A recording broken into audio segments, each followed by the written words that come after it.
Welcome to the Undiscovered Gems podcast, hosted by NBA legend and business powerhouse Charles D. Smith, highlighting today's best and brightest business minds. Hi, and welcome. My name is Charles D. Smith, and I'm the host of Undiscovered Gems. Thank you for returning to another episode. We have here today Mr. Allan Philip Gold. Allan is a retired psychologist on the level of middle school and elementary school. He's done it for many years and has retired.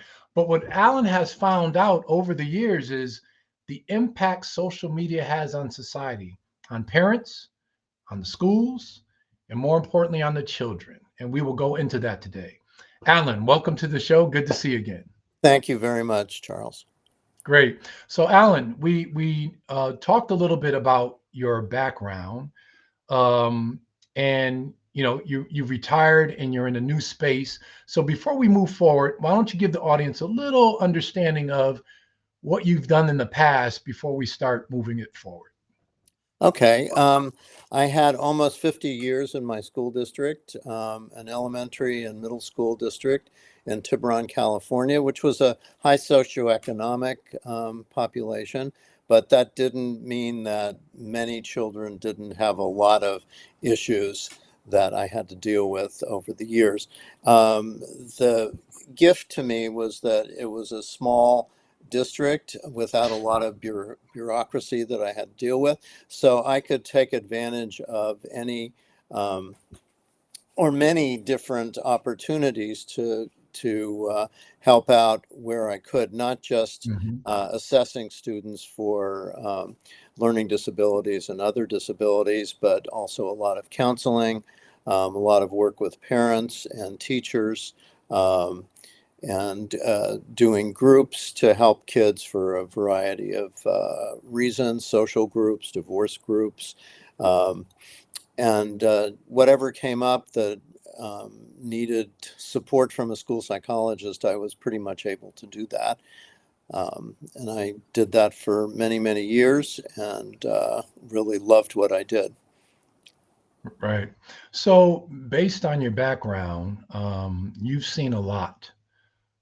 You've seen the good and the bad of the impact that social media has had or is having on this generation. It's impacting the school system in some sort of way, the home, the families, the parents, and more importantly, it's impacting the children who are addicted to social media. Just in a high level, Allan, can you give us a synopsis of your thoughts and how social media is just impacting our society? Well, it was a gradual impact that I observed little by little, probably starting maybe 15 years ago. And there are some advantages, but of course I'm an older person too, but there are plenty of disadvantages. What I've seen over the years are everything from addiction to games, which tended to be boys rather than girls, where they couldn't give up, and they would spend most of their time. I have worked with kids that really needed addiction therapy in order to be able to stop with those things. When I used to do my social skills groups, for example, and I would, these were for kids who had difficulty with social interactions, and we would work on skills, and we would start out with ups and downs of the day, which would be what was a good thing that happened this week and what was something not very good. And over time, at least for the last 10 or so years, the ups would be, I won a video game, or I lost my video games. Wow. I'll never forget, I wanted kids to say what kind of things they like to do outside. I like to bike ride, I like to play baseball or whatever it is. And those were all very fine things. And then there was this third grader once who said, oh, I love to go out on my patio and play video games. And so I Wow. became more and more aware of how addictive those were. Now that wasn't necessary, although some of them did involve social media, and they would play video. They didn't have that many friends, but they would make friends with people that might have lived on the other side of the country. And those were the people that they were more connected with rather than in a face-to-face school situation or playtime situation. I also noticed that the kids got really stuck on their telephones. I Mm. remember I was at Ashland, Oregon with seventh and eighth graders a few years ago because there was more than a field trip. It was we went up there to see 3 or 4 plays. And I remember sitting with kids in the lobby of the hotel we were staying at, and everybody was on their phone and not interacting with each other. So it became very difficult to watch that happen. On the social media, what I saw more and more and more was depression and anxiety, often Mm. among girls because of the postings that kids would post, and a lot of bullying, a lot of concern that they weren't being liked, a Mm-hmm. lot of fake um, presentations of themselves and other people. Um, so it became very, very stressful for young kids. In fact, like with fifth graders, even that young, we used to go to what was called outdoor education for 4 or 5 days, and they were not allowed to bring their phones. And the kids actually felt better interacting with each other and Sure. not having the phones. The other thing that came up, with parents, um, because for parents it's extremely difficult to manage that. Um, there was an organization called Wait Until Eighth. I don't know if it still exists, but it wasn't all that long ago where the principle was to wait until eighth grade to give kids smartphones. Now, I Mm. understand how parents like to be able to contact their kids. Uh, Right. and so to be able to, text them or have a Right. telephone call if they're out, once, they're 10 or 10 or more, they, are more independent. So I understand that. It's not that phones are that bad. I mean, even Right. for myself, when I'm having a conversation with somebody and I can't remember something, it's fun to kind of Google it and get the answer to what I couldn't remember. But Sure. the other one of the main things that I worked with parents on was how to monitor that, how to delay as long as possible um, giving kids access, taking the phones away at nighttime because that affects sleep. If kids are on the phone, even Mm-hmm. up to an hour um, before they go to sleep, it disrupts their sleep. But one of the things that I really like to talk about was parental values. Mm. Um, what kids, and how to really talk to kids about what they object to. It's not, oh, I'm your father, I'm your mother. Get off the phone. I'm just telling you what to do. And for example, whether it was the phone or the computer, kids would. It started out, kids like in seventh or eighth grade would find pornography, Mm-hmm. and and parents would come to me. I don't know what to do. I don't know how my kid found this. And I said, use this as a teachable moment. Really think about your values. What do you object about that? And, I worked with parents to say, okay, what is it about pornography that you're worried about your kid Right. looking at this age?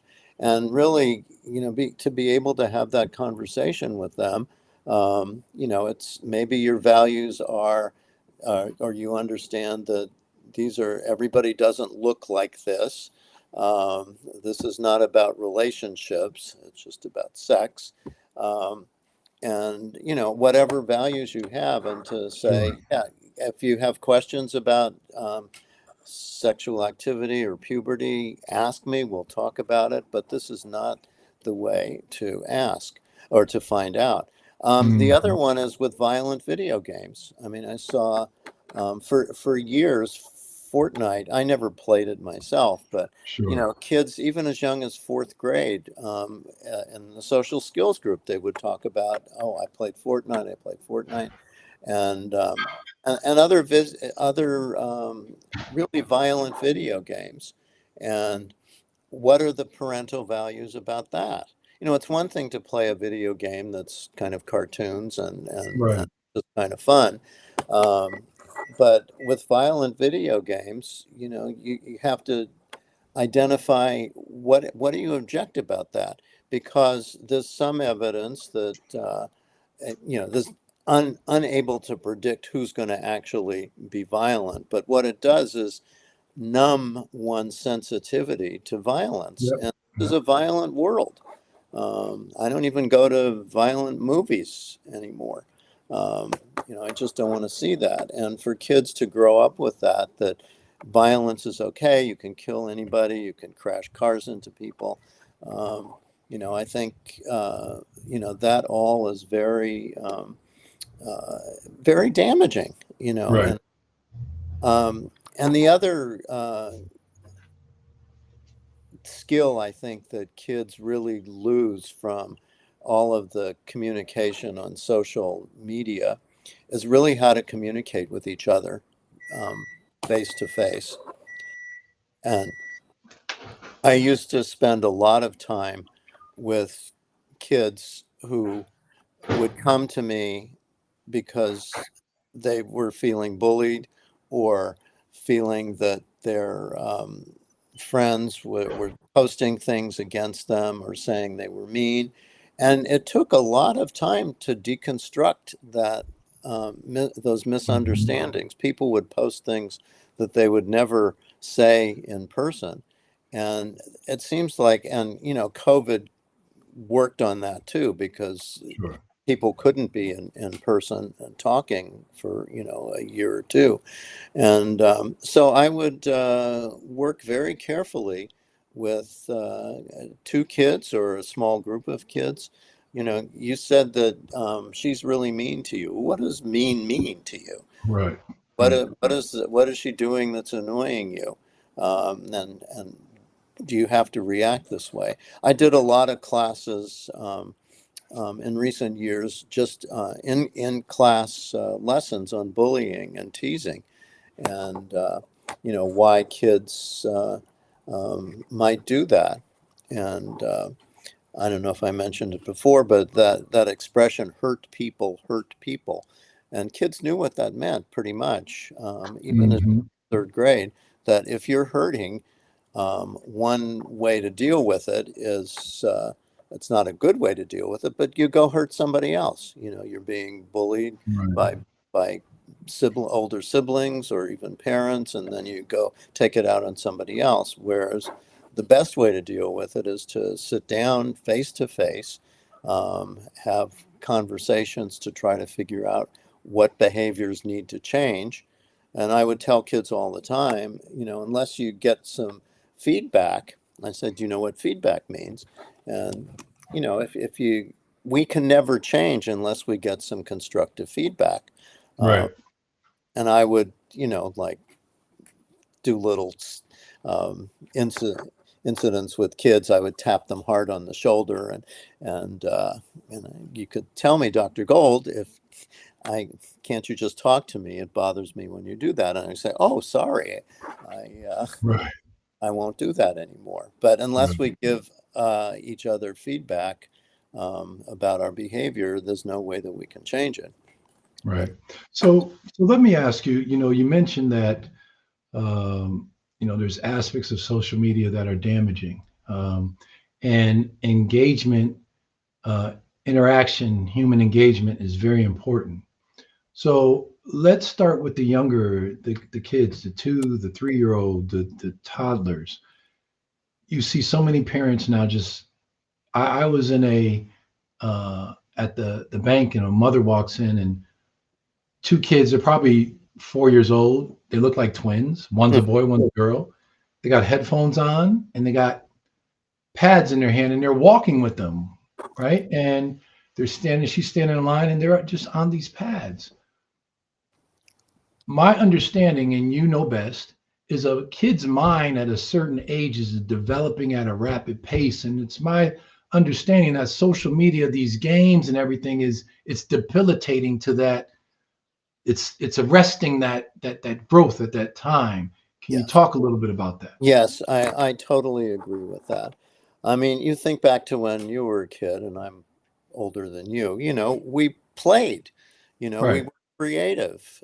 We could build things, we could draw things, we could interact with other people. We weren't just doing, Right. um, something on an iPad or something like that. And it really does. I think possibly. It could be, I'm not sure the research has actually shown that, but um, it can create attention deficit disorder because it really does affect the brain, the constant playing on these machines.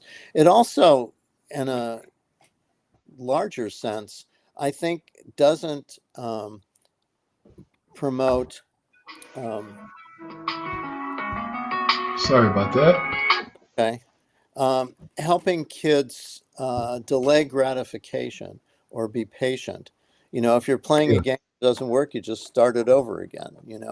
And I mean, one of the things that I think society in general that I've seen is that people aren't very patient anymore.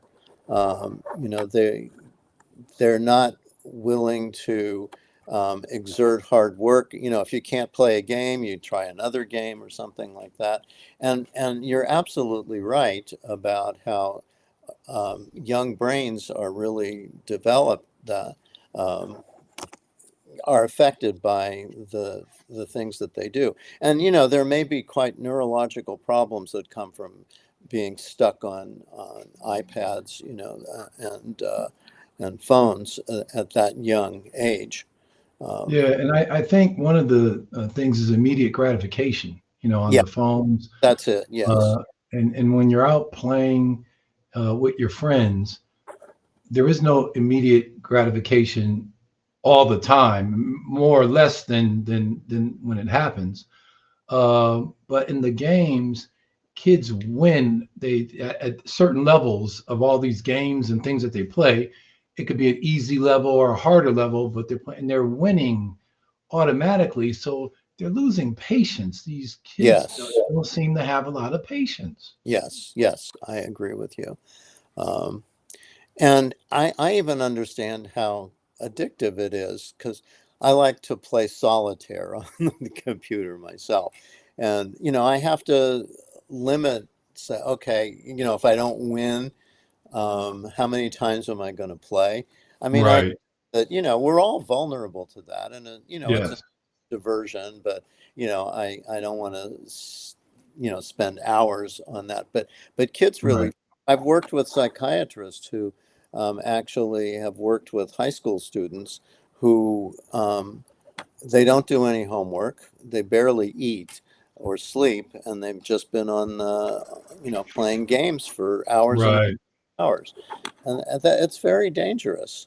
Um, Hmm. so there's a lot of negative effects of it, and the hardest challenge I think is for parents to monitor that, and well, teachers too. Like one you mentioned earlier about you know most schools I think still say don't use your phone when you're in class. I remember at least some classrooms would have a little cases on the wall, and kids would have to put their phones in the little pockets there and then pick them up later. Um, Mm.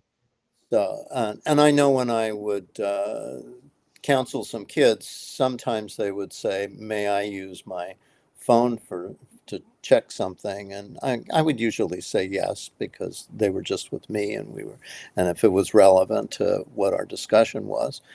Um, Hmm. but I know in high school, I'm not sure that they do that, and kids are, while the teacher's lecturing, they're just on their phones, you know. Right, right. And Well, let's talk about the parents.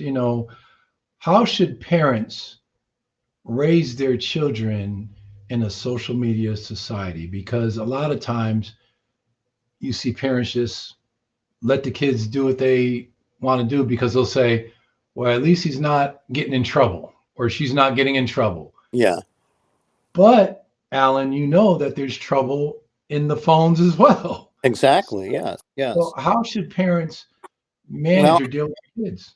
one thing I think is they should probably not allow their kids on for as long as they can possibly do it. I'd always wondered if anybody done any research on, our kids who aren't allowed to have phones and iPads, do they really lose friendships? And I don't know. It would be a Mm, good research topic for a PhD student to find out. If you deny a kid social media, are they really rejected? I don't know. But I think to postpone it as long as possible, and to mm, have kids on computers or iPads in a public place, not let them take them to bed with them, as I said earlier, mm. um, and to let kids know that they are going to be monitored, that parents have the passwords. Kids are very smart, very technologically Yes, yes, able, and yes. they can fool parents. But I think if the parents set the standards when the kids are young and get the kids used to that, when they're 7 or 8 or 9, kids are going to rebel when they're teenagers anyway. Hmm. But I think to have parental access to so they can see the texting conversations. I mean, I've Right, certainly had parents bring me texting conversations that they were very upset about with their kids, so that we could act on them. So mm, and I feel terribly um, bad for parents, because it's so hard to they've got their own computers, their own jobs, you know yeah, and it could be a 24-hour job just to monitor that stuff. right, But it also, part of parenting is finding that balance between managing and, as I call it, consulting, where they help their kids figure out solving their own problems. But at right. some point, with social media, I think that's a place where parents have to accept the fact that they have to manage. That's why I say putting it off for as long as possible, like what you Yeah, were describing, the two kids. Just, they kids don't need to do that. Parents no, need no, to take the job of babysitting, you know, yeah, and monitoring their kids when they're not on, um, on social media or technology, and yeah, just let kids play.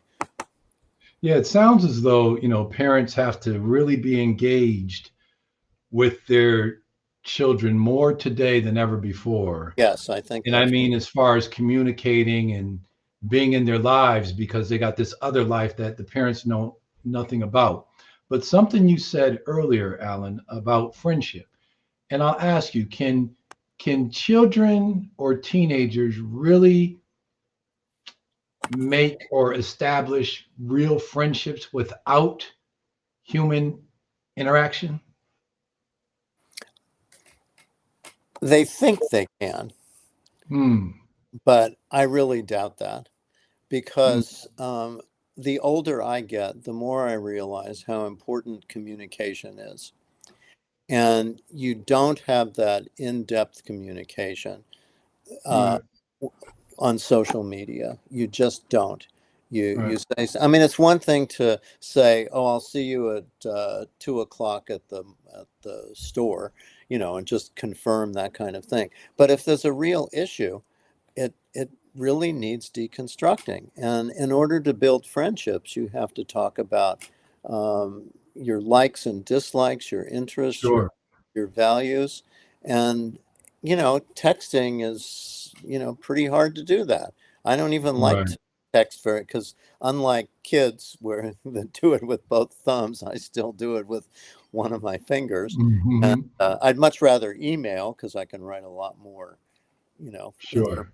But still, if somebody will, a friend will ask a deep or a parent would ask a deep question, I'd say, I'll give you a call and Right. we'll talk in person, because particularly when you're communicating with somebody, topics are brought up, viewpoints are brought up, that it's very deep, and requires more discussion than Right. you can do, just with typing. you know. So I think building friendships really depends on um, in-person communication.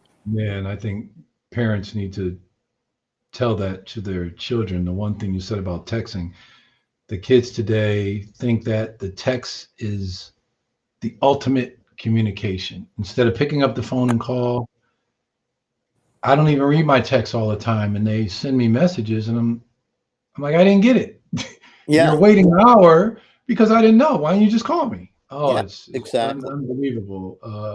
And I guess I'm old school, but they feel that, and they do that with each other. I guess that's their mode of communication in real time, Yeah. but it's just not mine. What about the fact that it's we first define addiction, and we're coming to a close soon, but I really want you to talk about this. Define addiction and what that looks like on social media for parents to hear that. Well, addiction is when you can't give up something, whether it is gambling or drinking or smoking weed or um, narcotics, or drugs and so on. It's feeling that you can't be who you are unless you're either doing those activities or Mm. on those substances. Right. And with addiction, a kid feels that oh, I'm just not me unless I'm on my video games, or I'm spending all this time, communicating with my friends on social media, and not being able to give it up. I Mm. used to, when I worked with kids on this issue, I would ask the parents to set time limits. Okay, you can be on your computer for half an hour, maybe not or half an hour on a school day, and maybe an hour on the weekends or something like that. I tried to make it a reasonable balance. And then I would ask the parents, I said, okay, if you give your kid a warning, okay, you've got 5 more minutes. And then the kid would say, okay, let me just finish this game.